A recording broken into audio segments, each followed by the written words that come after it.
सगुन मुर्मू जोहार गे दादू सगुन मुर्मू गुड आफ्टरनून सगुन मुर्मू सगुन जड़ी लेखान आमगी उयहर मिया चिका नेलो कना छुबिटा सला न्यूटेन रे अंत कोसा कोसा नेलो हट फोन के चिका सुदु तायनम धारे कोसा कोसा नेलो चपाट गड़िया तीस चो फोन रगी कना सगुन मुर्मू काठनी दुरुब लेखान माने बैकग्राउंड जुदी कोसा बाय नेलो आय ताहले ठीक ठाक तहना आ जुदी बैकग्राउंड कोसा नेलो नितो तो ठीक गया ओके गाते को जोहार गे सगुन जड़ी लेखान आमगेम सेटरेना फगुन जड़ी लेखान आमगेम सेटरेना देला कमेंटा बोन पे गाते को सगुन मुर्मू रोड चिका जमोना फास्ट ओना ले तला मामा सगुन सगुन सगुन फगुन सगुन ले लगन लगन ले में सगुन मुर्मू रोड चिका जमो कना चिका कैप्चर दाय रोड माइक चालू कना से बांग चलो कना ले में सगुन मुर्मू आवाज सुनाई दे रहा है क्या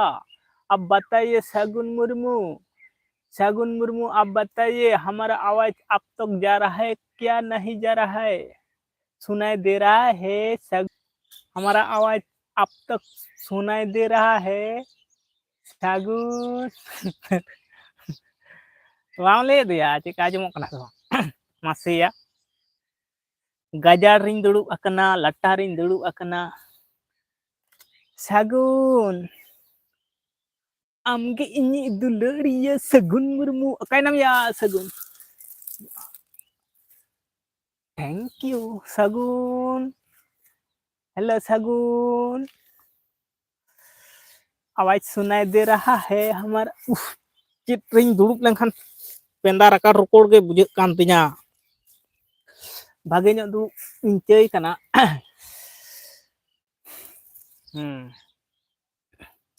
सगुन बाय कमेंट लेदा ओका इंच सगुन सगुन सगुन ओकाय नाम सगुन आम दो ओकातेम चलाविना सगुन अम्बे कर बंता दड़िया सगुन फास्ट जोहार के ददु लेटू कते नोंका कते बगिया दिया सगुन नोआ धरी धरते सगुन ओकातेम चलावना निजुम तरासिंग बिडारे आम कोयो कते की हेजलिना सगुन उकाय इंचम सगुन निचल बिडारे बगी ऑटो दिया सगुन कमेंट रेटा रिप्लाई बामेम दाइया रोडेम आजम नाम दा से बात सगुन दिला अडी लोगो निजुम में सगुन निजुम में सगुन उकाय इंतियम ना सगुन उकाय इंतियम दिला आजम में सगुन एक बड़ा में सगुन और जमीन नहीं सगुन बामिर लिगन खराब गिन जुदा फास्ट के मेजिन तेम चलाइना बुई बुई तेम चलाइना निर्भगिया दिया आलम हजुआ ताहले अडी लोगों ने जो में उका लेकर तेम बगिया दिया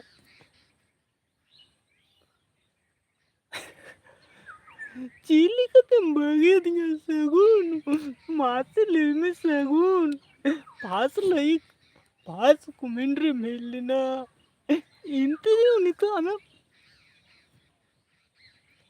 इंतरी हमें बगिया दिया इन बैठो का उकाते इन चलाना सगुन सगुन आजम नाम से दिला जुमी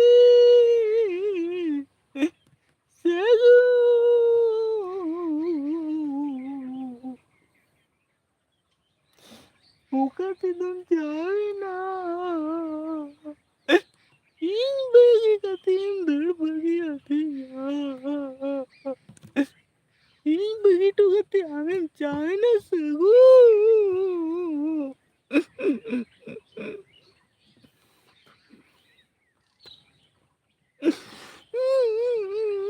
सगुन जुआर के दुदुली कतिम दड़ kita ukali kati amnam bagi tinya sagun banga sagun nongka kate do alom chala te dila hijuk me sagun dila hijuk me sagun ayma din pure in library hej akana sagun ama nyutum jemon tahin tama sagun उनका जी जीवन सुगीता तो यार गाते को सनाम को जोहार और चेलका मेना पे ताबोना अडिगान हर पे कमेंट ताबोन पे लाइक ताबोन पे शेयर ताबोन पे और चैनल रे जहां को पे ना आगे ताबोना सब्सक्राइब दालाबोन हेडिंग मा और फर्स्ट लाइक रे लाइव रे कमेंट हेलन ताबोना सगुन उनी इदी कते गे चेले उनी इदी कते गे अडी किछु एक्टिंग के ताबोनी नो दो एक्टिंग को मेता एक्टिंग रा किदई लांदा किदई उकायन तलिंग चे सगुन मुर्मू आदो नुई दो हुयो कना आले कोई गे अडी सिबिलान गाते कान तिኛय मांजे मांजे हतड़ो ᱧᱟᱢᱤᱧ ᱜᱮᱭᱟᱭ ᱧᱩᱛᱟᱹᱛ ᱚᱲᱟᱜ ᱨᱮ ᱡᱮᱢᱚᱱ ᱵᱚᱱ ᱦᱟᱛᱲᱟᱹᱣ ᱧᱟᱢᱚᱜᱼᱟ ᱚᱱᱠᱟ ᱜᱮ ᱥᱟᱹᱜᱩᱱ ᱦᱚᱸ ᱛᱮᱦᱮᱧ ᱫᱚ ᱦᱟᱛᱲᱟᱹᱣ ᱧᱟᱢ ᱞᱮᱫᱤᱧᱟ ᱯᱷᱟᱥᱴ ᱞᱟᱭᱤᱯ ᱨᱮᱜᱮ ᱦᱮᱡ ᱞᱮᱱᱟᱭ ᱟᱨᱦᱚᱸ ᱚᱱᱠᱟ ᱜᱮ ᱪᱟᱞᱟᱣᱱᱟᱭ ᱟᱫᱚ ᱠᱚᱭᱚᱜ ᱠᱟᱜ ᱪᱚᱭ ᱵᱟᱪᱮ ᱪᱤᱠᱟᱹ ᱟᱠᱟᱫ ᱟᱫᱚ ᱵᱟᱭ ᱠᱚᱢᱮᱱᱴ ᱞᱮᱫᱟᱭ ᱢᱮᱛᱟᱭ ᱠᱟᱹᱱᱟᱹᱧ ᱤᱧᱟᱹᱜ ᱟᱣᱟᱡᱽ ᱟᱸᱡᱚᱢᱚᱜ ᱠᱟᱱᱟ ᱥᱮ ᱵᱟᱝ दे कमेंट करते बड़ाई हचुኝ में सगुन अदो उनागे एक्टिंग रहाते एमादा चलका पे बुझाव कदा तो यार गाते को चलका पे बुझाव के तबना इना एक्टिंग फाटरा फुटरू गितिኛ एक्टिंग फाटरा फुटरू ठीक गया कोई बात बांग कना एक्टिंग अपना तो चला दाका नित घड़ी किन जम कदा अडी लेट कते के हां तेहिन दो जम होइना तो मेरम जाव दिन लगा अंतरिंग गुपी कान ताबोना और नोतरे हेज कते लाइव प्रिंग सेटेर कान ताबोना और आपे को कमेंट आशा रे मेनाइन ताबोना कमेंट ताबोन पे लाइक दो मात्र बारे न्यूरे कान ताबोना साउते चैनल रे जहां को पे नवा गे ताबोना सब्सक्राइब ताबोन पे तो अडी लगन धरा और चिका नेलो कना छबिटा इजे रोड चिका आजमो कना जहां गे मेना पिताबोना कमेंट कते लई ताबोन पे क्लियर आजमो कना से बांग से जेलका आजमो कना बेस आजमो कना से जेलका आजमो कना उना फास्ट ले आइन ताबोन पे रो नोडे मा चालू गया माई और मिटाइन एक्टिंग ताबोना कि सगुन इदी कते गे सगुन जुदी मेना में खान आलम रगिआ दादू सगुन आलम एंद्रेचो तलांगा आम उयर तेगे इन दो मेना냐 आम तंगी रेगे इन दो मेना냐 सगुन आम उयर तेगे मेना냐 सगुन देदला हिजु में सगुन अलंगा दुलड़ नंका कते दो आलम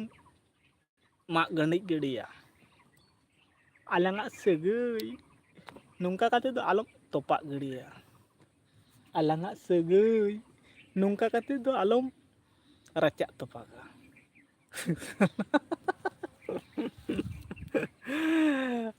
सॉरी सगुन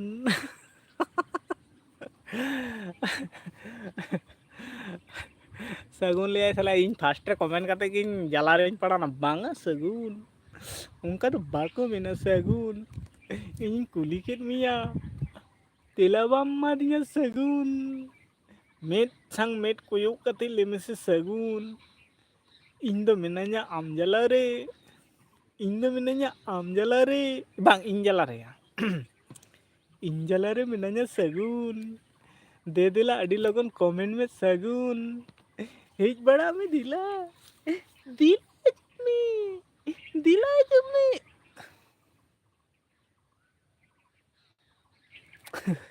ये दो को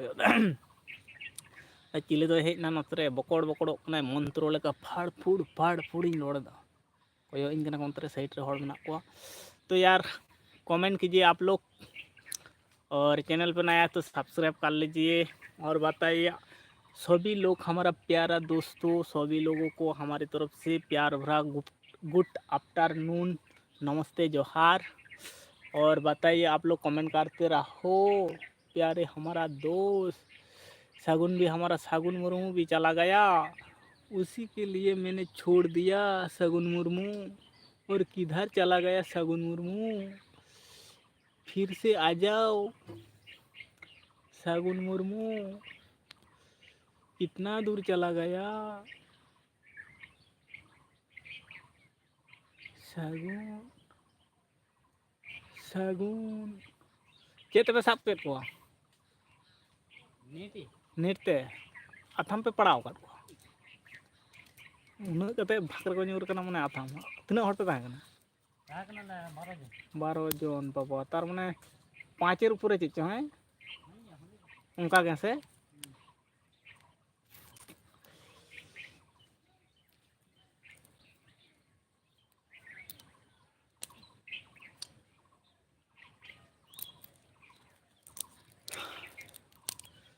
तो यार कमेंट ताबुन पेसे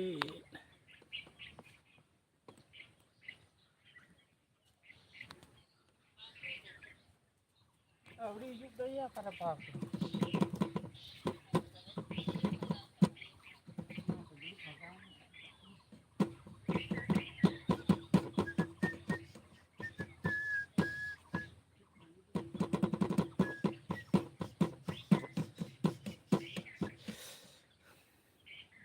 शगुन बगिया दिना आपे को पे बगिया दिना चेदिन मेना तो गाते को ए सेता बाबा अड़ी गेंदार स्मॉल को दया बाबा पूरा एटीएम को दया एखन मिट गमला को मिट हम्बुड़ को मेना कोआ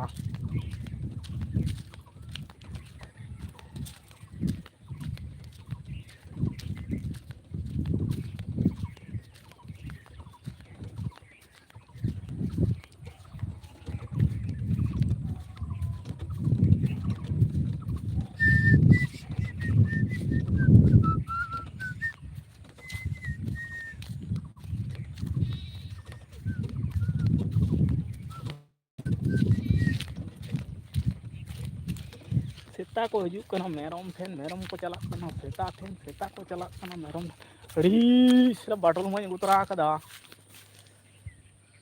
तोर बाछा बुझाव हचो के पिया कथा दो ना कना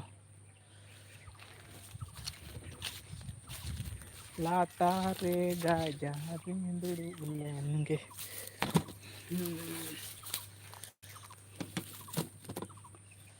कमेंट चिदा बांग हजू कना मेरे को समझ में नहीं आ रहा है भाई लोग। आप लोग कमेंट कीजिए ना, हम समझ में नहीं आ रहा है हमारा आवाज़ को आप लोग तो पहुंच रहा है कि नहीं है। तो यार नितो तो बजा कान ताबोना 3:56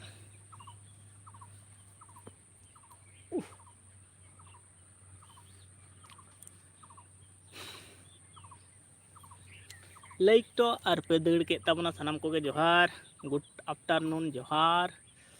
शगुने बगिया दिना जो पे बगिया दिना मासे गाते को तीना दया गम बुझेवो शगुन बनू एखान दो कोई हबन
कोई बापे हेज अकाना तो यार गाते को कमेंट पे लजा गिन बुझाव दा कोई बापे कमेंट दा दनांगो कने लजा कने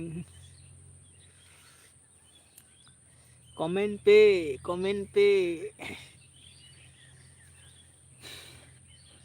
18 मिनट होइना तो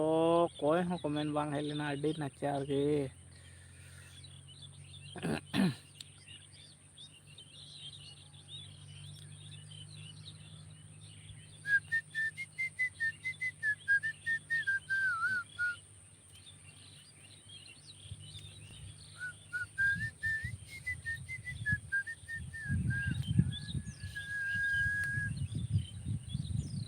बुरु दासना अड़ी रे इनके मिनाnya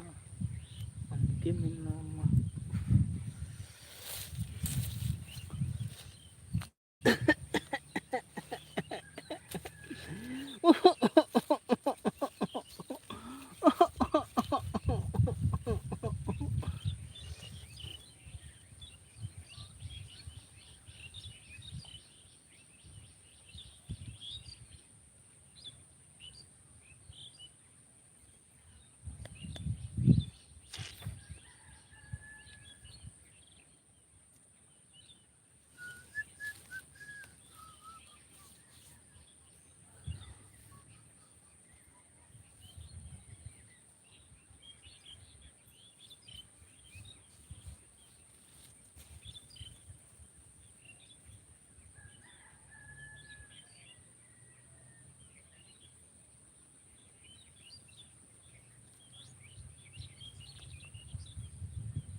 Itu tuh tempat.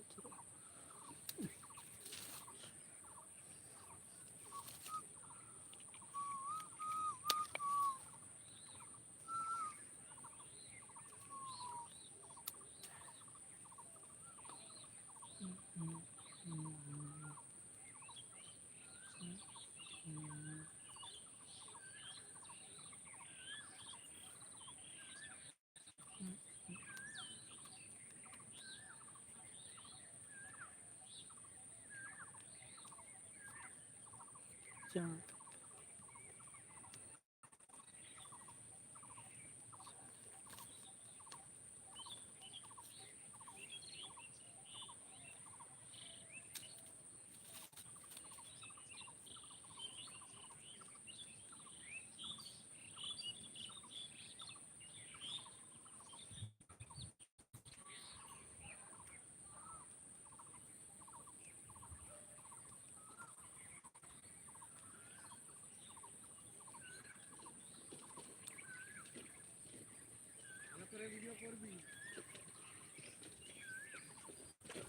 কি ছিল ওটাই? কি ছিল ব্যাগে? কি ব্যাগে কি? ও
nyel pe gati ko chil ka tingu kana.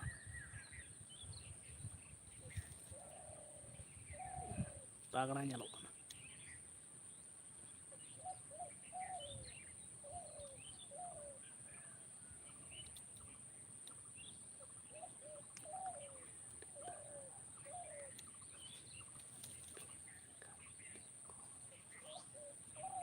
मेरी तरह तुम भी कब प्यार को देखो ना, प्यार तुम्हें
रानी ब्लॉग चेत एम चिकायदा चेत उमई चिकायदा मेरम गुपी कना हाँ नोते रगे मेरम को दो अकाद कोआ नुकू गिन मारहा को कना आदो नोते रगे दुड़ुब कना लाइव रे कोई बांग को कमेंट ते निजुम गे एकला एकला बुझेउदा दुड़ुब कना खाली ना गे और नित दो चेत को पे चिका बड़ायदा रानी ब्लॉग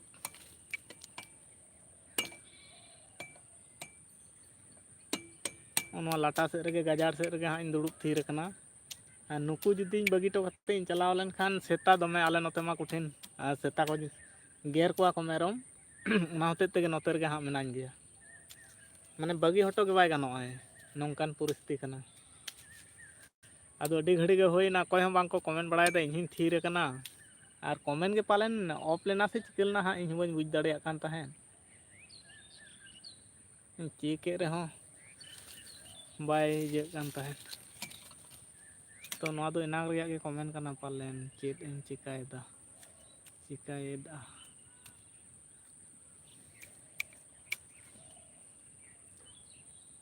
मारांग बुरु लेका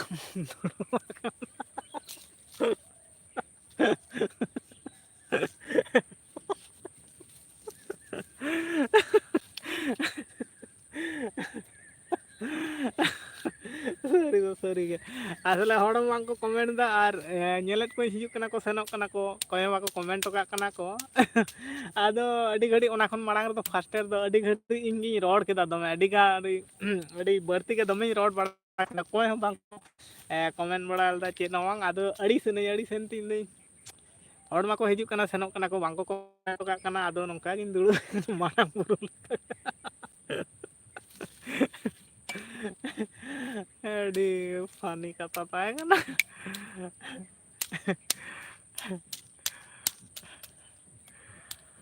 अरे हड़ हम को कमेंट दा आदो इहा का गिन दुड़ु बकना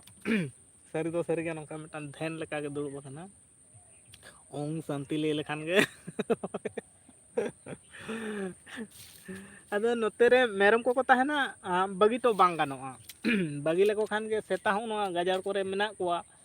किछु दिन लगा काट कोआ आर को हिजुआ नोते गे और नोते रे बाड़गे लातार सेद के मेरम को दहो काट कोआ जुदी बगी तो लेको खान हुडिंग हुडिंग बच्चा मेरम को मेना कोआ ताले उनको को गेर गज गद का कोआ ओना होते ते ताहे हुआ आ इनांग मा घास को हुं इरगु काट कोआ आ दाग बाय दाग दाय मौज गे बाबू हैं ओना मा कथा कान गया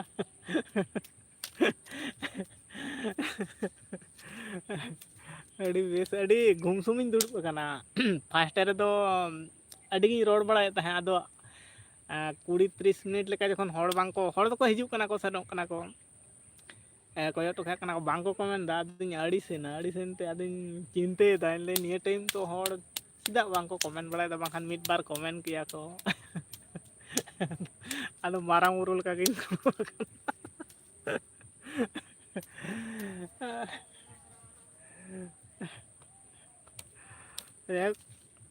कमेंट के ते अड़ी लांदाय नई बाखान अड़ी मने को बड़ी बड़ी गिन बुझे गत केदा और नित दो चेत को पे चिके बड़ाय दा हां और इन दो आले जत्तो के दाका ले जम केते इन दो नोते मेरम को निगु केत को और बाकी दो आले रेन ओड़ा और दो ओड़ा कोना को कमी दा नित दो हां नुकु दो हां ताहे हुआ हां खाय बेस घड़ी के ताहे हुआ पेड़ा हासुद धबी हां ताहे हुआ आउकाते हां चलाव बांग गानो हां नको बगी बांग गानो हां बगी लेको खान गे जब्बो ना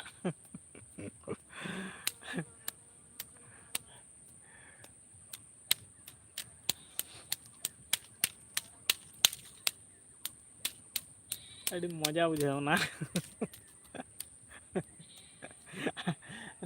लाटा हो लाटा गया से गाजार हो गाजार खाना ओड़ा रेगे मेना लिया अच्छा अड़ी बेस हाँ बिटी ताको को जपित बड़ा केदा से उनको हो खेलोट गया गिद्रा मा बाको जपिता हट मेनते उनको तो रॉन्ग टाइम को जपिता बढ़ती अब का समय बो जपिता उनको तो ओना समय जस्ती बेंगेट को तहना और माने उल्टे पलटा के ताको हुडिंग हुडिंग गिद्रे को दो नोंका गे अली हम मिटान जपित दाकालिंग जम केते जपित टोका दिया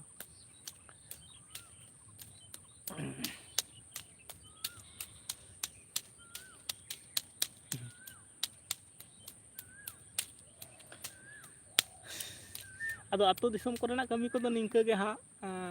ᱪᱮᱫ ᱠᱚ ᱞᱟᱹᱭᱟᱠᱚ ᱥᱚᱝᱥᱟᱨ ᱠᱚᱨᱮᱱᱟᱜ ᱠᱟᱹᱢᱤ ᱠᱚᱜᱮ ᱤᱱᱟᱹ ᱠᱚᱜᱮ ᱟᱫᱚ ᱢᱮᱨᱚᱢ ᱰᱟᱝᱨᱟ ᱠᱚ ᱛᱟᱦᱮᱸ ᱞᱮᱱᱠᱷᱟᱱ ᱱᱩᱠᱩ ᱡᱚᱢᱟᱜ ᱠᱚ ᱜᱩᱯᱤ ᱠᱚ ᱤᱱᱟᱹ ᱠᱚᱜᱮ ᱰᱩᱵᱩᱡ ᱮᱱᱟ ᱫᱟᱜ ᱵᱟᱹᱱᱩᱜᱼᱟ ᱱᱚᱣᱟ ᱠᱚᱨᱮ ᱫᱚ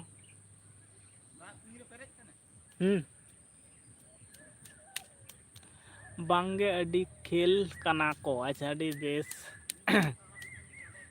ᱩᱱᱠᱩ ᱨᱚᱝ ᱴᱟᱭᱤᱢ ᱠᱚ ᱡᱟᱹᱯᱤᱫᱟᱠᱚ ᱢᱟᱱᱮ ᱵᱟᱹᱧ ᱞᱟᱹᱭ ᱠᱮᱫ ᱞᱮᱠᱟ ᱚᱱᱮ ᱩᱞᱴᱟᱹ ᱜᱮᱛᱟ ᱠᱚᱣᱟ ᱩᱱᱠᱩᱣᱟᱜ ᱴᱟᱭᱤᱢ ᱴᱮᱵᱤᱞ ᱠᱚᱫᱚ ᱩᱞᱴᱟᱹ ᱜᱮᱛᱟ ᱠᱚᱣᱟ ᱡᱚᱛᱚ ᱦᱩᱰᱤᱧ ᱨᱮᱠᱚ ᱛᱟᱦᱮᱱᱟ ᱟᱹᱰᱤ ᱟᱹᱞᱤᱧ ᱢᱟ ᱢᱤᱫᱴᱟᱝ ᱢᱮᱱᱟᱭ ᱛᱟᱞᱮᱭᱟ ᱦᱟᱸᱜ ᱦᱩᱰᱤᱧᱤᱡ ᱩᱱᱤ 4ᱴᱟ ᱨᱮ ᱵᱷᱳᱨ 4ᱴᱟ ᱨᱮ ᱵᱮᱨᱮᱫᱟᱭ ᱤᱱᱟᱹ ᱥᱚᱢᱚᱭ ᱨᱮ ᱩᱱᱤ ᱡᱟᱦᱟᱱᱟᱜ ᱜᱮ ᱡᱚᱢᱟᱜ ᱮᱢᱟᱭ ᱦᱩᱭᱩᱜᱼᱟ ᱟᱨ ᱡᱚᱢ ᱠᱟᱛᱮᱫ ᱯᱷᱤᱨ ᱟᱨᱦᱚᱸ ᱡᱟᱹᱯᱤᱫᱟ ᱱᱟᱥᱮᱱᱟᱜ ᱡᱟᱹᱯᱤᱫ ᱛᱮ ᱟᱨᱦᱚᱸ ᱮᱵᱷᱮᱱᱚᱜᱼᱟ 3ᱴᱟ 3:30 ᱚᱱᱠᱟ 4ᱴᱟ ᱚᱱᱠᱟᱨᱮ ᱵᱮᱨᱮᱫ ᱜᱚᱫᱚᱜ ᱛᱮ ᱡᱚᱢ ᱞᱟᱹᱜᱤᱫ ᱜᱮ ᱵᱮᱨᱮᱫᱟᱭ ᱚᱛᱚ ᱡᱚᱢ ᱠᱟᱛᱮᱫ ᱡᱟᱹᱯᱤᱫ ᱨᱮᱦᱚᱸ ᱦᱟᱹᱱᱤ ᱦᱩᱰᱤᱧ ᱵᱚᱠᱚᱧ ᱨᱮᱱ ᱵᱟᱨᱭᱟ ᱢᱮᱱᱟᱜ ᱠᱤᱱᱟ ᱛᱚ ᱟᱫᱚ ᱱᱤᱭᱟᱹ ᱵᱟᱨᱥᱤᱧ ᱯᱮ ᱢᱟᱦᱟ ᱫᱚ ᱯᱮᱲᱟ ᱴᱷᱮᱱ ᱠᱚ ᱪᱟᱞᱟᱣ ᱠᱟᱱᱟ ᱦᱟᱸᱜ ᱱᱟᱹᱭᱦᱟᱨ ᱟᱭᱟᱜ ᱱᱟᱹᱭᱦᱟᱨ ᱵᱚᱠᱚᱧᱟᱜ ᱱᱟᱹᱭᱦᱟᱨ ᱛᱮᱠᱚ ᱪᱟᱞᱟᱣ ᱠᱟᱱᱟ ᱠᱚ ᱠᱟᱹᱴᱤᱡ ᱠᱷᱟᱹᱞᱤ ᱠᱷᱟᱹᱞᱤ ᱵᱩᱡᱷᱟᱹᱜ ᱠᱟᱱ ᱛᱟᱞᱮᱭᱟ ᱚᱲᱟᱜ ᱟᱫᱚ ᱢᱤᱫᱴᱟᱝ ᱜᱮ ᱦᱟᱹᱱᱤ ᱟᱹᱞᱤᱧᱤᱡ ᱜᱮ ᱵᱤᱴᱤ ᱢᱮᱱᱟᱭᱟ ᱩᱱᱤ ᱫᱚ ᱮᱠᱞᱟ ᱜᱮ ᱵᱩᱡᱷᱟᱹᱣ ᱫᱟᱭ ᱟᱨ ᱵᱟᱝᱠᱷᱟᱱ ᱫᱚ ᱩᱱᱠᱩ ᱯᱮᱭᱟ ᱠᱚ ᱛᱟᱦᱮᱸ ᱠᱚᱜᱼᱟ ᱦᱟᱱᱠᱤᱱ ᱨᱮᱱ ᱵᱟᱨᱭᱟ ᱟᱨ ᱟᱹᱞᱤᱧᱤᱡ ᱱᱩᱠᱩ ᱯᱮᱭᱟ ᱦᱚᱲ ᱛᱮᱜᱮ ᱠᱩᱴᱷᱤᱱ ᱠᱚ ᱟᱸᱫᱳᱲ ᱠᱮᱭᱟ ᱠᱚ ᱟᱫᱚ ᱱᱤᱛᱚᱜ ᱫᱚ ᱱᱚᱜᱼᱚᱭ ᱵᱟᱨᱥᱤᱧ ᱦᱩᱭᱩᱜ ᱠᱟᱱᱟ ᱩᱱᱠᱩ ᱵᱷᱟᱸᱰᱟᱱ ᱚᱲᱟᱜ ᱠᱚ ᱪᱟᱞᱟᱣ ᱠᱟᱱᱟ ᱚᱱᱟᱛᱮ ᱠᱟᱹᱴᱤᱡ ᱮᱠᱞᱟ ᱮᱠᱞᱟᱭ ᱵᱩᱡᱷᱟᱹᱣ ᱫᱟᱭ ᱵᱟᱝ ᱮᱱᱟᱝ ᱥᱮᱛᱟᱜ ᱜᱮ ᱯᱷᱳᱱ ᱜᱚᱫ ᱞᱮᱫᱟᱭ ᱛᱤᱥ ᱯᱮ ᱦᱤᱡᱩᱜᱼᱟ ᱯᱷᱳᱱ ᱛᱮᱠᱚ ᱨᱚᱯᱚᱲ ᱜᱚᱫ ᱱᱟ ᱵᱤᱴᱤ ᱫᱚ ᱛᱮᱦᱮᱧ ᱵᱟᱭ ᱦᱮᱡ ᱟᱠᱟᱱᱟ ᱡᱟᱹᱯᱤᱫ ᱟᱠᱟᱫᱟᱭ ᱱᱤᱛ ᱫᱚ ᱦᱟᱸᱜ ᱦᱤᱡᱩᱜ ᱟᱹᱠᱤᱱ ᱦᱟᱸᱜ ᱠᱷᱟᱡ ᱚᱱᱟ ᱠᱚ ᱠᱟᱹᱢᱤ ᱠᱚ ᱠᱟᱹᱴᱤᱡ ᱠᱤᱱ ᱜᱩᱪᱷᱟᱹᱣ ᱦᱚᱴᱚ ᱠᱟᱜ ᱛᱮ ᱦᱟᱸᱜ ᱠᱷᱟᱡ ᱠᱤᱱ ᱦᱤᱡᱩᱜᱼᱟ ᱦᱟᱸᱜ ᱩᱱᱤ ᱮᱠᱞᱟ ᱟᱠᱟᱱ ᱛᱟᱞᱮᱭᱟᱭ ᱵᱤᱴᱤ ᱟᱨᱚ ᱵᱟᱨᱭᱟ ᱵᱮᱴᱟ ᱟᱨ ᱵᱤᱴᱤ ᱛᱟᱹᱠᱤᱱ ᱫᱚ ᱯᱮᱲᱟ ᱴᱷᱮᱱ ᱠᱤᱱ ᱪᱟᱞᱟᱣ ᱠᱟᱱᱟ ᱦᱟᱹᱱᱤ ᱵᱚᱠᱚᱧ ᱨᱮᱱ ᱟᱫᱚ ᱱᱩᱭ ᱫᱚ ᱮᱠᱞᱟ ᱟᱠᱟᱱᱟᱭ ᱦᱩᱰᱤᱧ ᱠᱚᱢᱟ ᱵᱟᱹᱱᱩᱜ ᱠᱚᱣᱟ ᱟᱞᱮ ᱚᱲᱟᱜ ᱨᱮᱫᱚ ᱟᱫᱚ ᱩᱱᱤ ᱮᱠᱞᱟ ᱟᱠᱟᱱᱛᱮ ᱟᱹᱰᱤ ᱵᱟᱝ ᱴᱷᱤᱠ ᱜᱮ ᱵᱩᱡᱷᱟᱹᱣ ᱫᱟᱭ ᱫᱮᱵᱤᱠᱟ ᱥᱚᱨᱮᱱ ᱡᱚᱦᱟᱨ ᱜᱮ ᱦᱮᱸ ᱡᱚᱦᱟᱨ ᱜᱮ ᱫᱮᱵᱤᱠᱟ ᱥᱚᱨᱮᱱ ᱪᱮᱫ ᱞᱮᱠᱟ ᱢᱮᱱᱟᱜ ᱯᱮᱭᱟ ᱟᱨ ᱞᱟᱹᱭ ᱛᱟᱵᱚᱱ ᱢᱮ ᱟᱞᱮ ᱫᱚ ᱢᱚᱡᱽ ᱜᱮᱭᱟᱞᱮ ᱟᱹᱰᱤ ᱵᱮᱥ ᱜᱮᱭᱟᱞᱮ ᱟᱨ ᱵᱷᱤᱰᱤᱭᱳ ᱨᱮᱧ ᱧᱮᱞᱮᱫ ᱛᱟᱦᱮᱸᱫ ᱟᱹᱞᱩ ᱛᱟᱲᱟᱣ ᱨᱮᱭᱟᱜ ᱠᱟᱹᱢᱤ ᱟᱹᱰᱤ ᱵᱟᱹᱲᱛᱤ ᱪᱟᱞᱟᱜ ᱠᱟᱱ ᱛᱟᱯᱮᱭᱟ ᱟᱨ ᱚᱱᱟ ᱠᱟᱹᱢᱤ ᱠᱚᱫᱚ ᱦᱩᱭ ᱥᱟᱹᱛ ᱮᱱᱟ ᱥᱮ ᱵᱟᱹᱠᱤ ᱢᱮᱱᱟᱜ ᱜᱮᱭᱟ ᱫᱮᱵᱤᱠᱟ ᱥᱚᱨᱮᱱ ᱱᱤᱭᱟᱹ ᱥᱚᱢᱚᱭ ᱫᱚ ᱦᱟᱸᱜ ᱱᱚᱛᱮ ᱛᱚ ᱵᱮᱝᱜᱚᱞ ᱛᱚᱨᱚᱯ ᱨᱮᱫᱚ ᱵᱟᱹᱲᱛᱤ ᱟᱹᱞᱩ ᱨᱮᱭᱟᱜ ᱜᱮ ᱠᱟᱹᱢᱤ ᱦᱟᱸᱜ ᱢᱮᱱᱟᱜᱼᱟ ᱚᱱᱟᱜᱮ ᱥᱤᱡᱤᱱ ᱠᱟᱱᱟ ᱟᱨ ᱚᱱᱱᱟᱱᱚ ᱥᱮᱨᱢᱟ ᱞᱮᱠᱟ ᱫᱚ ᱱᱤᱭᱟᱹ ᱥᱮᱨᱢᱟ ᱫᱚ ᱦᱟᱸᱜ ᱫᱟᱢ ᱤᱱᱠᱟᱹ ᱵᱮᱥ ᱞᱮᱠᱟ ᱫᱚ ᱦᱟᱸᱜ ᱵᱟᱝ ᱵᱩᱡᱷᱟᱹᱜ ᱠᱟᱱᱟ ᱦᱟᱯᱮᱱ ᱫᱤᱱ ᱦᱟᱯᱮ ᱦᱤᱡᱩᱜ ᱠᱟᱱ ᱫᱤᱱ ᱨᱮ ᱟᱨᱦᱚᱸ ᱵᱟᱹᱲᱛᱤᱜᱼᱟ ᱥᱮ ᱠᱚᱢᱚᱜᱼᱟ ᱚᱱᱟᱴᱟᱜ ᱜᱮ ᱵᱟᱝ ᱵᱟᱲᱟᱭᱚᱜ ᱠᱟᱱᱟ ᱛᱚ ᱱᱤᱝᱠᱟᱹ ᱫᱟᱢ ᱫᱚ ᱴᱷᱤᱠ ᱜᱮᱭᱟ ᱛᱚ ᱫᱚᱢᱮ ᱵᱮᱥ ᱟᱨ ᱠᱟᱹᱴᱤᱡ ᱧᱟᱢ ᱧᱚᱜ ᱞᱮᱱᱠᱷᱟᱱ ᱪᱟᱹᱥᱤ ᱞᱟᱹᱜᱤᱫ ᱛᱮᱫᱚ ᱟᱹᱰᱤᱜᱮ ᱱᱟᱯᱟᱭ ᱠᱚᱜᱼᱟ ᱪᱮᱫᱟᱜ ᱪᱟᱹᱥᱤ ᱡᱮ ᱦᱟᱨᱛᱮ ᱵᱟᱠᱚ ᱞᱟᱹᱭᱟ ᱡᱮ ᱦᱟᱨ ᱥᱮ ᱴᱟᱠᱟ ᱯᱚᱭᱥᱟ ᱢᱟᱱᱮ ᱚᱱᱟ ᱤᱱভᱮᱥᱴ ᱠᱚ ᱞᱟᱜᱟᱣ ᱠᱟᱫᱟ ᱠᱚ ᱚᱱᱟ ᱪᱟᱥ ᱟᱵᱟᱫ ᱨᱮ ᱚᱱᱟ ᱴᱟᱠᱟ ᱦᱚᱸ ᱡᱩᱫᱤ ᱵᱮᱥ ᱵᱟᱹᱲᱛᱤ ᱧᱚᱜ ᱵᱟᱝ ᱦᱮᱡ ᱞᱮᱱᱠᱷᱟᱱ ᱟᱹᱰᱤ ᱢᱩᱥᱠᱤᱞ ᱜᱚᱫᱚᱜᱼᱟ ᱦᱟᱸᱜ ᱟᱨ ᱪᱮᱫ ᱠᱚᱯᱮ ᱪᱤᱠᱟᱹ ᱵᱟᱲᱟᱭᱮᱫᱟ ᱫᱮᱵᱤᱠᱟ ᱥᱚᱨᱮᱱ ᱞᱟᱹᱭ ᱛᱟᱵᱚᱱ ᱢᱮ ᱪᱮᱫ ᱞᱮᱠᱟ ᱢᱮᱱᱟᱜ ᱯᱮᱭᱟ ᱟᱞᱮ ᱫᱚ ᱢᱚᱡᱽ ᱜᱮᱭᱟᱞᱮ 46 ᱢᱤᱱᱤᱴ ᱦᱩᱭᱮᱱ ᱛᱟᱵᱚᱱᱟ ᱢᱟᱨᱟᱝ ᱵᱩᱨᱩ ᱞᱮᱠᱟᱧ ᱫᱩᱲᱩᱵ ᱞᱮᱱᱟ ᱱᱚᱜᱼᱚᱭ ᱱᱤᱛᱚᱜ ᱵᱟᱨ ᱦᱚᱲ ᱵᱤᱱ ᱥᱮᱴᱮᱨᱮᱱᱛᱮ ᱡᱟᱭᱦᱳᱠ ᱟᱹᱰᱤ ᱵᱮᱥᱤᱧ ᱵᱩᱡᱷᱟᱹᱣ ᱠᱮᱫᱟ ᱟᱨ ᱵᱟᱝᱠᱷᱟᱱ ᱫᱚ ᱚᱱᱮ ᱨᱟᱱᱤ ᱵᱞᱚᱠᱮ ᱞᱟᱹᱭ ᱠᱮᱫ ᱞᱮᱠᱟ ᱟᱹᱰᱤ ᱢᱚᱡᱽ ᱠᱚᱢᱮᱱᱴ ᱛᱟᱦᱮᱸ ᱠᱟᱱᱟ ᱢᱟᱱᱮ ᱜᱩᱢᱥᱩᱢ ᱢᱚᱱᱮ ᱮᱠᱫᱚᱢ ᱤᱭᱟᱹᱭᱮᱱ ᱛᱤᱧᱟᱹ ᱪᱮᱫ ᱠᱚ ᱞᱟᱹᱭᱟᱠᱚ ᱟᱹᱰᱤ ᱵᱮᱥᱤᱧ ᱵᱩᱡᱷᱟᱹᱣ ᱠᱮᱫᱟ ᱟᱹᱰᱤ ᱯᱷᱟᱱᱤ ᱠᱚᱢᱮᱱᱴ ᱛᱟᱦᱮᱸ ᱠᱟᱱᱟ ᱥᱮ ᱟᱹᱰᱤ ᱵᱮᱥ ᱵᱩᱡᱷᱟᱹᱣᱱᱟ ᱟᱨ ᱥᱮᱢ ᱚᱱᱠᱟᱜᱮ ᱢᱟᱱᱮ ᱦᱚᱲᱜᱮ ᱵᱟᱝᱠᱚ ᱠᱚᱢᱮᱱᱴ ᱛᱟᱦᱮᱸᱫ ᱤᱧᱦᱚᱸ ᱚᱱᱠᱟ ᱫᱩᱲᱩᱵ ᱠᱟᱹᱱᱟᱹᱧ ᱪᱤᱱᱛᱟᱹᱭᱮᱫᱟᱹᱧ ᱥᱮ ᱪᱮᱫ ᱤᱧᱫᱩᱧ ᱵᱷᱟᱹᱵᱤᱭᱮᱫᱟ ᱦᱚᱲ ᱫᱚᱠᱚ ᱦᱤᱡᱩᱜ ᱠᱟᱱᱟ ᱥᱮᱱᱚᱜ ᱠᱟᱱᱟ ᱠᱚ ᱦᱟᱸᱜ ᱠᱚᱢᱮᱱᱴ ᱦᱟᱭ ᱦᱮᱞᱳ ᱦᱚᱸ ᱵᱟᱝᱠᱚ ᱦᱟᱭ ᱦᱮᱞᱳ ᱦᱚᱴᱚ ᱠᱟᱜ ᱠᱟᱱᱟ ᱤᱧᱫᱩᱧ ᱡᱷᱚᱛᱚ ᱱᱟᱣᱟ ᱦᱚᱲ ᱴᱷᱮᱱ ᱜᱮ ᱪᱟᱞᱟᱣ ᱠᱟᱱᱟ ᱯᱟᱞᱮᱱ ᱮᱴᱟᱜ ᱡᱟᱹᱛ ᱠᱚᱴᱷᱮᱱ ᱜᱮ ᱪᱟᱞᱟᱣ ᱠᱟᱱᱟ ᱮᱴᱟᱜ ᱡᱟᱹᱛ ᱠᱚᱴᱷᱮᱱ ᱦᱚᱸ ᱡᱩᱫᱤ ᱪᱟᱞᱟᱣ ᱞᱮᱱᱠᱷᱟᱱ ᱮᱱᱛᱮ ᱨᱮᱦᱚᱸ ᱛᱚ ᱦᱟᱭ ᱦᱮᱞᱳ ᱫᱚᱠᱚ ᱢᱮᱱ ᱠᱮᱭᱟ ᱠᱚ ᱱᱤᱛᱚᱜ ᱢᱟ ᱚᱱᱠᱟ ᱚᱱᱟ ᱠᱚᱜᱮᱧ ᱪᱤᱱᱛᱟᱹ ᱵᱟᱲᱟᱭᱮᱫ ᱛᱟᱦᱮᱸᱫ ᱟᱫᱚᱧ ᱛᱷᱤᱨ ᱟᱠᱟᱱᱟ ᱱᱤᱝᱠᱟᱹ ᱜᱮ ᱟᱹᱰᱤ ᱢᱩᱥᱠᱤᱞ ᱜᱮᱢ ᱵᱩᱡᱷᱟᱹᱣᱟ ᱠᱤᱪᱷᱩ ᱠᱤᱪᱷᱩ ᱡᱤᱱᱤᱥ ᱠᱚᱨᱮ ᱫᱚ ᱪᱤᱠᱟ ᱟᱠᱟᱱᱟ ᱢᱟᱱᱮ ᱞᱟᱦᱟ ᱢᱟᱲᱟᱝ ᱡᱮᱢᱚᱱ ᱠᱚ ᱦᱮᱡ ᱠᱚᱜᱼᱟ ᱱᱮᱛᱟᱨ ᱢᱟ ᱡᱷᱚᱛᱚ ᱦᱚᱲᱟᱜ ᱞᱟᱭᱤᱵᱷ ᱨᱮᱜᱮᱧ ᱧᱮᱞᱫᱟ ᱠᱷᱩᱵ ᱵᱟᱹᱲᱛᱤ ᱦᱚᱲ ᱵᱟᱝᱠᱚ ᱡᱚᱲᱟᱜ ᱠᱟᱱᱟ ᱠᱤᱪᱷᱩ ᱠᱤᱪᱷᱩ ᱦᱚᱲᱟᱜ ᱨᱮᱜᱮ ᱵᱟᱹᱲᱛᱤ ᱥᱟᱺᱦᱤᱡ ᱦᱚᱲ ᱠᱚ ᱡᱚᱲᱟᱜ ᱠᱟᱱᱟ ᱪᱮᱫ ᱞᱮᱠᱟ ᱟᱠᱟᱱ ᱪᱚ ᱦᱟᱸᱜ ᱱᱚᱣᱟ ᱛᱚ ᱠᱚᱢᱯᱤᱭᱩᱴᱟᱨ ᱨᱮᱱᱟᱜ ᱢᱤᱫᱴᱟᱝ ᱢᱮᱥᱤᱱ ᱠᱟᱱᱟ ᱚᱠᱚᱭ ᱴᱷᱮᱱ ᱚᱠᱟ ᱥᱚᱢᱚᱭ ᱪᱚ ᱚᱠᱟᱴᱟᱜ ᱵᱩᱴ ᱤᱭᱟᱹ ᱛᱮᱠᱚ ᱫᱟᱵᱟᱣ ᱜᱚᱫ ᱠᱟᱜᱼᱟ ᱦᱟᱸᱜ ᱥᱩᱭᱤᱪ ᱛᱮᱠᱚ ᱫᱟᱵᱟᱣ ᱜᱚᱫ ᱠᱟᱜᱼᱟ ᱟᱹᱰᱤ ᱵᱟᱹᱲᱛᱤ ᱠᱷᱚᱱ ᱵᱟᱹᱲᱛᱤ ᱦᱚᱲ ᱴᱷᱮᱱ ᱪᱟᱞᱟᱜᱼᱟ ᱟᱨ ᱵᱟᱝᱠᱷᱟᱱ ᱫᱚ ᱚᱠᱟᱴᱟᱜ ᱪᱚ ᱪᱮᱫ ᱞᱮᱠᱟ ᱛᱟᱦᱮᱱᱟ ᱚᱠᱚᱭ ᱴᱷᱮᱱ ᱦᱚᱸ ᱵᱟᱝ ᱪᱟᱞᱟᱜᱼᱟ ᱱᱚᱣᱟ ᱛᱚ ᱡᱷᱚᱛᱚ ᱢᱮᱥᱤᱱ ᱨᱮᱱᱟᱜ ᱜᱚᱱᱰᱳᱜᱳᱞ ᱟᱨᱚ ᱠᱚᱢᱮᱱᱴ ᱵᱚᱱᱫᱚᱭᱮᱱᱟ ᱥᱮ ᱪᱤᱠᱟᱹᱭᱮᱱᱟ ᱦᱟᱸᱜ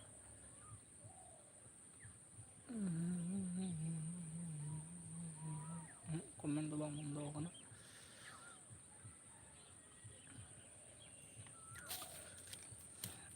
रानी ब्लॉक आपे सेद दो दिसोम बाहा बोंगा को हुयुग कना से बांग आले सेद दो दिसोम बाहा बोंगा दो हुयुगा निशा ब्लॉक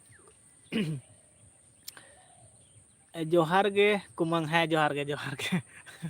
आयमा दिन बाद आलिया ब्लॉक रेम से शहर सेटेर कना उना लगी ते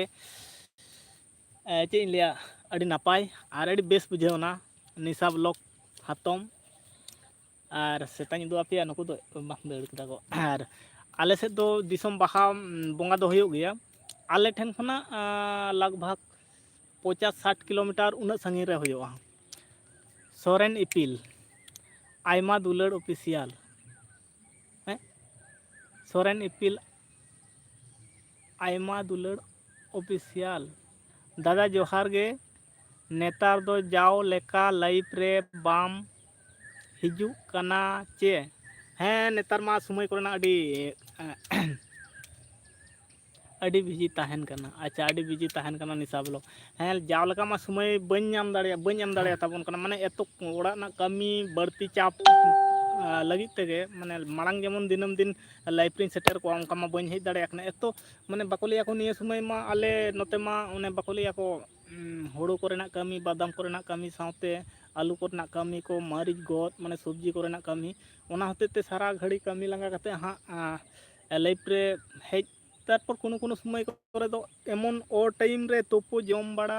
नाड़का कोते गे हाँ समय को आदो बिछो हेज गदो गया ताऊ चेष्टाय दिन माने कंटिन्यू लाइफ रिन हजु लगा आदो एमन समय ना अभाव चला कना से ओना हतेते जाव लगा दो बन हेज दाड़े ताबन कना बांखान दो हमेशा गे हाँ निये समय होला के बापला ओड़ा चावलना उनते रे उनते हो किछु समय पारमना माने पेड़ा पौड़ा निये समय बाम जहाँ को गिरे को एम कदा को ना को जुदी बाम चला को उनको को बेजारो को नंकाना परिस्थिति माने अड़ी व्यस्तो ओना तला खना जतोटा संभव इन चेष्टाय ताबना हर दिन हिजू रिया दिनम गिन मने दिनम गिन हजुआ निये समय मा बांग हेज लेखान तो नवा वाच टाइम बांग पेरेचो कना जतो खना समस्या नवा गे सोरेन इपिल और निशा ब्लॉग लदाय अड़ी बिजी ताहन कना है संसार घारज ना कमी को अड़ी बढ़ती गे ताहना ओना होते समय बाबो एम दाड़े जतोटा समय इन बेकार समय को हाँ बढ़ती बेकार समय को बेकार जगह रे बनी एमा जतोटा संभव जुदी एकदम फ्री ताहन खान दो हाँ नोआर गे लाइव रे हों वीडियो रे हों नेतार मा ओने लॉन्ग ब्लॉग मिटांग हो बनी अगु दाड़े कान ताबना इजे कना खबर को लय में नापाय से बांग अड़ी बेस आले पाहटा से खबर को फैमिली तरफ खना आलिया फैमिली पाहटा खना खबर को अड़ी बेसा और नापाय गया और सोरेन इपिल आपे सेट खना खबर के लय तलांग में चेलका बेस बड़ा से बांगा और चेलका मेना पिया और निये समय चेक को चिके बड़ायदा हाँ आले सेना खबर को अड़ी बेसा और नापाय गया अड़ी मौज गया जायक निंका के हाँ हजू कान दिन रे होबो ताहेना और आपे को गड़ो में सपोर्ट में दुलड़ में निंका के हजू कान दिन रहो बेस सही बो ताहेना और निंका के चिलिया निंका के मोटामुटी नापाय बो ताहेना निये के आले सेना खबर दो एकदम फटाफटी बेस गया अड़ी कमी को हजुआ सेनोआ कमी को सीजन कोना कमी कना नवा को किछु किछु समय को हाँ अड़ी बढ़ती गे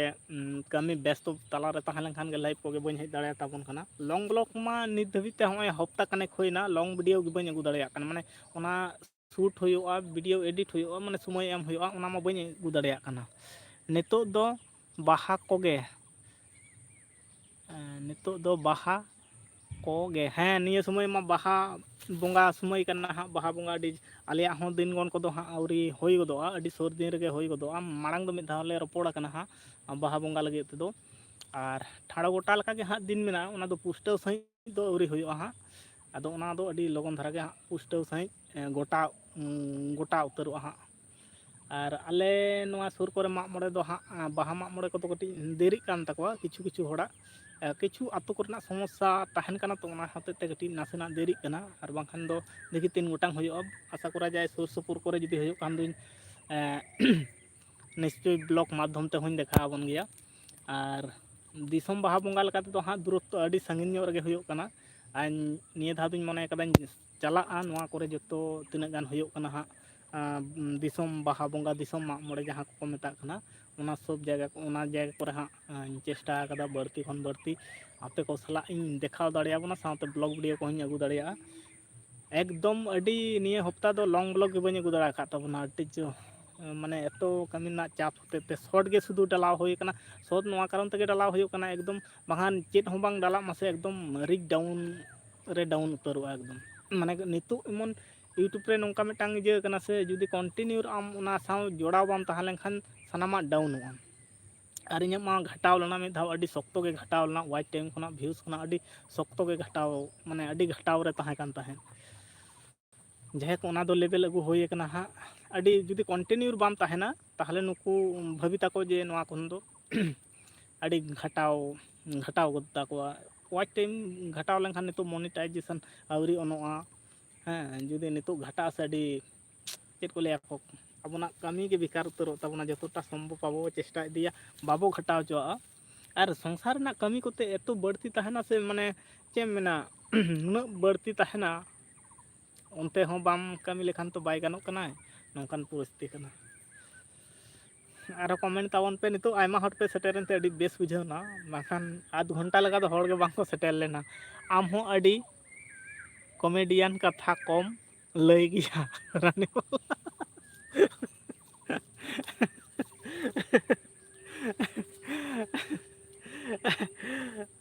बढ़ती खना चे लिया रानी ब्लॉग मिटांग कथा लिया माने नवा धुरी धरती रे मनमी लेकाते जहाई बो जनाम आकना से मनमी लेकाते जहां जीवी को मेना ताबोना से सर्वसमय प्रत्येकटी हड़ के जखन गेम रपड़ा को से पहले तक चेत हजोआ मेटांग कुठिन जाला भई चेन लिया पिया एतो संसार ना का हाना बाले कमी कदा नवा बाले कमी कदा हाना नंका कना नवा नंका कना आदो ओना तला खन जदी आबो मेटांग फानी कॉमेडियन धारा कथा तहना से नासेना हलो माने निने गान बात बांग रे हो निने गान हलो ओना टेंशन टा कटी सहा निने गान दिनम हलो जदी सहा निने गान खना निने गान कते जदी दिनम सहा से अडी बेस बुझा इन ठेन निने गान सहायना आर मी हर ठेन जदी उनकाना उना गान सहा माने ओना को हजू कान दिन रे हिड़िंग उतरो नौका मिटांग नौका तो ताहे बेसा इन दिन भविता लांदा और कॉमेडियन तालन अड़ी बेस बुझा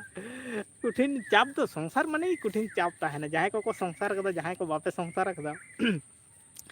भाई चेन मेता पे पहले तो ठेन जहां को बांग पे संसार कदा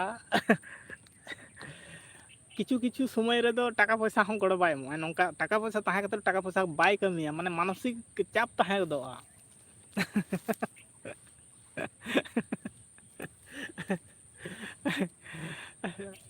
आदो जतटा संभव ओड़ा रे को एगेरिंग गया को आम दो सुधु लांधाय में आर जे में मिटांग बर बतर बनू तमा लेगत गया इनी इरातिंग है लेगत गया आम दो सुधु लांधाय में जहाना कथा के मिटा सीरियस के बाम हतावा जत्तम खता रे लांधाय में नौका कते ले कोदा कुड़ी हपना ले को तो पे बड़ा गया जत्तो कथा रे आज तो लांद जे दा मिटा सीरियस बाम हतावा चेत को ले आर इने तो पास्टे रे लांदा मेना जागे होया परे देखा जावे निंके गेस कन बा निंके हंसी खुशी ताहले खान से अडिटा के बेस बुझा जब दिन खुना यूट्यूब रे हेज कान ताबना आपे को संग सारी कथा के बाबू हैं नवा मा कथा कान गया नौका के ताहले खान से अडी बेस बुझा इन ठेन इन गान हनी ठेन उन गान मिटांग कॉमेडियन माने सारा दिन ना 24 घंटा ना जतटा मिटांग झमेला ताहेना से ओना किछु हलो हल्का बुझा आदो को जे कापे बुझा तबना इन दो अडी तेद के हल्का बुझा अडी तेद के माने नवा को आर अबो मा बाको लिया को माने मानमी लेकाते जहां मेना बना से सारा घड़ी विभिन्न रकम चाप ताहना विभिन्न रकम हाना दो बांग नवा निये समय ओंडे बांग ले चाव दाड़िया दा भांडान बापला तारपर मोड़े महा तारपर हेन तेन मिटांग निये समय दो ओना रिया गे कना उनको ठेन बाम चा तेमा उनको खराब को भाबिता उनको ठेन बाम चा तेमा मिद दिन कते मिद दिन रे दिन न्यूर गोदोआ किछु किछु ताले नोडे चाव कते ओंडे चाव हुयो तमा नोडे चाव कते ओंडे चाव हुयो तमा जतो ठेन गे माने संपर्क जाते बांग खराब वा निंके ओनकान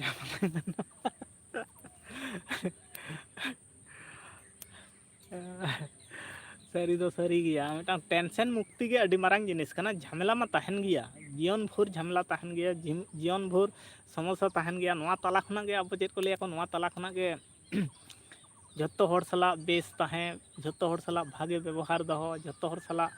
अड़ी खुशी और रस्का साला ताहें रोड लांदा दुख मा दिया दो ताहें चिनी मारंग बेसा गे ओ गाड़ी हिजुग कना तो दमे धूड़ी उटांग कदा ओनागिन कोयक कना अड़ी संगी रे गाड़ी मेना जतो हर साला बेस सही ताहें लखन से अड़ी बेस बुझा हंसी खुशी रोड लांदा ते ताहें लखन अड़ी मौज बुझा अड़ी बेस बुझा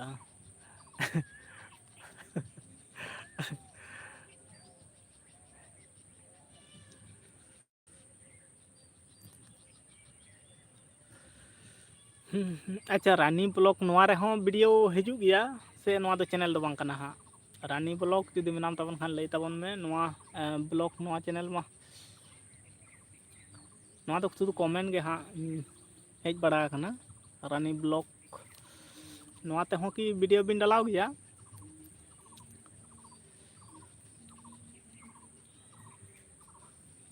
से नि आईडी गे हाँ लड़ा मेना से ओना जे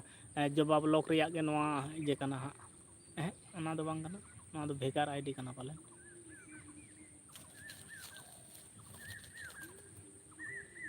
अदो नोआ तो हाँ बन नेल भापे हाँ जुदी मेना खानी नेल तबना आरो कमेंट तबन पे आरो बाखान मारांग बुरु लेकान दुड़ुब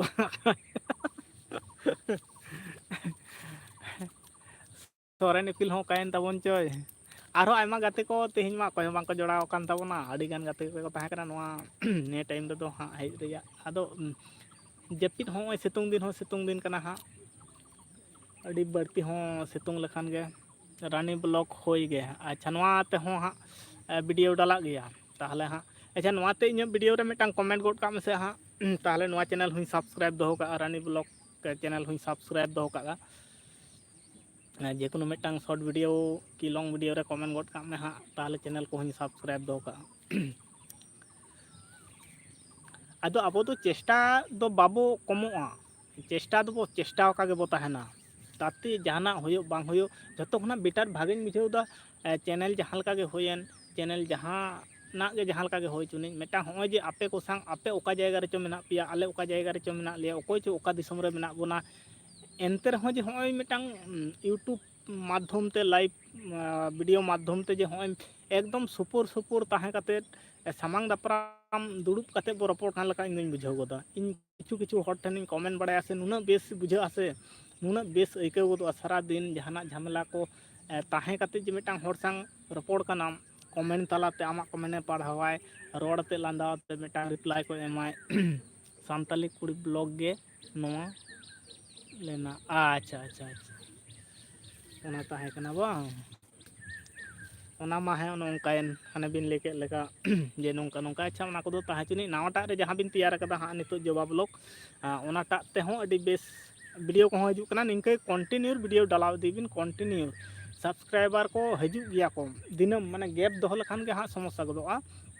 गैप दोहो बांग गानोआ कंटिन्यू डालाव का ताहे हुयो एकदम ताहले कोनो असुविधा बांग हजुआ दिनम दिन और लॉन्ग ब्लॉग हो अडी बेस बेसा गे हिजुग कना उनका गे और चें लिया मोटामुटी ठीक गिताबना अडी बेस हजुग कना कंटिन्यू वीडियो मैसेज रिजेक्टेड अच्छा कंटिन्यू वीडियो डालाव दीबिन मोटामुटी ठीक गे हजुआ अना रहो बेस भागे पॉपुलर वीडियो को ताहे कना अदो ओना दो उनका समस्या कारण ते समस्या एना ठीक गया कोई बात बांग कना ओना को दो हजुआ सेनोआ उनका ताहेन गया तो नोटा जहां बिन बनाव कदा नोटा रहो अडी मौज धरा गे निंके हो जेमन बिन वीडियो बिन समय बिन नाम काते बिन बनाव दिए तबना उनका गे सानताली अच्छा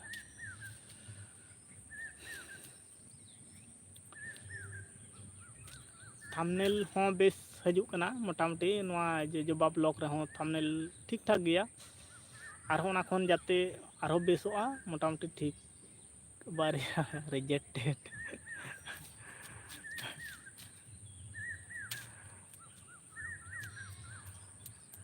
ठीक है निंके के कंटिन्यू वीडियो डालाव दीबिन अडी लगन हाँ सब्सक्राइबर को कंप्लीट गदोआ कंटिन्यू तो ताहे हुयो एमनीते स्लो भाव ब्लॉग को तो चला और जुदी दिनम दिन हाँ वीडियो बांग डालाव लखान आरो स्लोआ माने एकदम रिच को डाउन रे ताहेना दिनम दिन पब्लिक को नेल बाको नेल सारहाव गे बाबू हाँ और दिनम दिन वीडियो पब्लिक को नेल बाको नेल व्यूज हिजू बांग हिजू दिनम दिन वीडियो डाला के तहन बिन ठीक मिद दिन बा मिद दिन अड़ी लगन धारा को सेटेरो इनमा उनका फास्टे जखन ओना होते ते मिद साल भीतर रे नुकु को कंप्लीट ना नोआ दिनम वीडियो डाला कदा शॉर्ट ओका दिन हो गैप बन नाम कदा शॉर्ट निया समय वीडियो बन नाम दाड़िया कना लॉन्ग वीडियो बन नाम दाड़िया कना शॉर्ट वीडियो रहो मोटामुटी बुद्धिसोल हेम्ब्रम जोहार गे दादा हाँ जोहार गे बुद्धिसोल हेम्ब्रम और चेक लेखा में नाम ताबना लई ताबन मा शॉर्ट लॉन्ग बन नाम दाड़िया कना शॉर्ट नाम दा आपे दो मौज गे दादा हाँ आले दो अड़ी बेस गयाले मौज गयाले नपाय गयाले हाँ और बुद्धिसोल हेम्ब्रम लई ताबन में आमगे चेक लेका और फैमिली रे हो चेक लेका मेना पिया लई ताबन में आले दो एकदम मौज गयाले नपाय गयाले हाँ और मेरम गुपी गुपी हाँ नोआ बैकग्राउंड पे नेले तिना तो लाटा अड़ी शक्त लाटा कना हाँ तो यो को ताहेना सेता को ताहेना तारपर उंडे को ताहे को नेतार मा बनु को नेतार मा रहोड़ कना साकाम को नाम गदो आको बिंग मेना को अड़ी बड़ती इले को मेता को अंकु चंद्र बड़ा मेना को साउते आर जामड़ो मारांग मारांग जामड़ो को मेना को आदो नितो दो हाँ नोते दो को हजू माको का साड़िया रहोड़ साकाम चितान ते जखन को हिजू आसे आजम नाम गदो और चेक को चिका बड़ा हुई बुद्धिसोल हेम्ब्रम लई ताबन में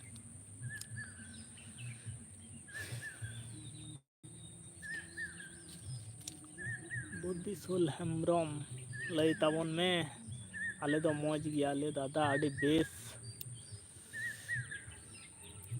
आले हूँ मौज गयाले और मेरमिन गुफी कान ताबना उनको ना करे मेरम तीन हकिन दो आबन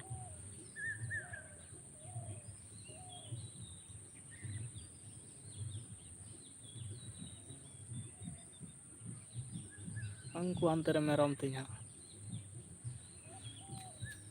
और इन जहाँ रोड़ा बैकग्राउंड रे कि जहाँ म्यूजिक आजम दापे माइक चला हाँ आजम चला कि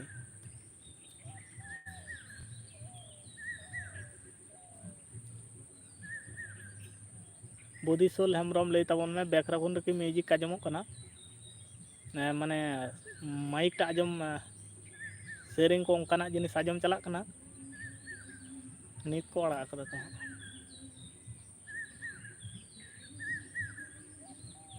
पाले नई हय दर के ताबना बुद्धिसोल हेम्ब्रम में नाम ताबन खान कमेंट ताबन में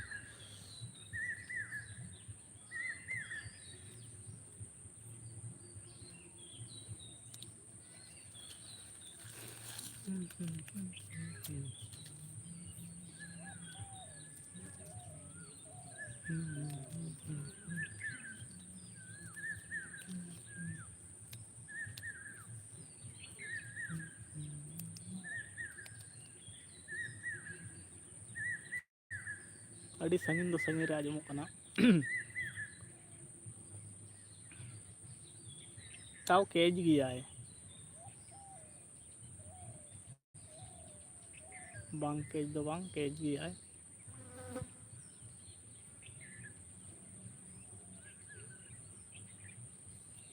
रानी ब्लॉक चिले चेड़े रा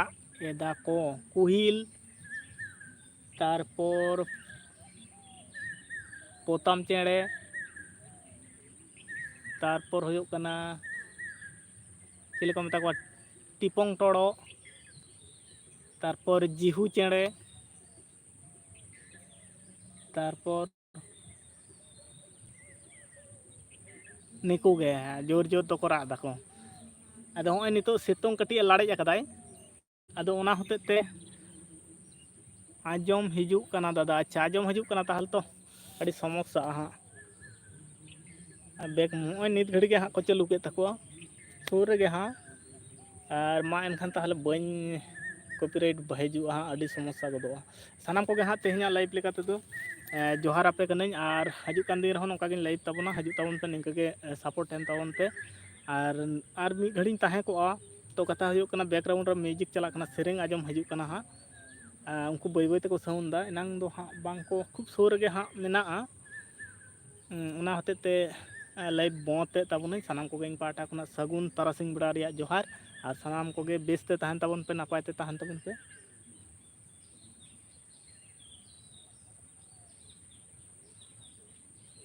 इन जखन लाइव इन चालू लेदा उन दो बाको साउंड लेते हैं और चेक चो माइक मा होला मांधेर को गु कदा को एचएस परीक्षा चला कना निया समय बारन दो को एम काट को एंते रहो फिर आर को आस्ते आस्ते आस्ते आस्ते को चालुईदा नित को बंद कदा ओना को समस्या बाहन कॉपीराइट हजुआ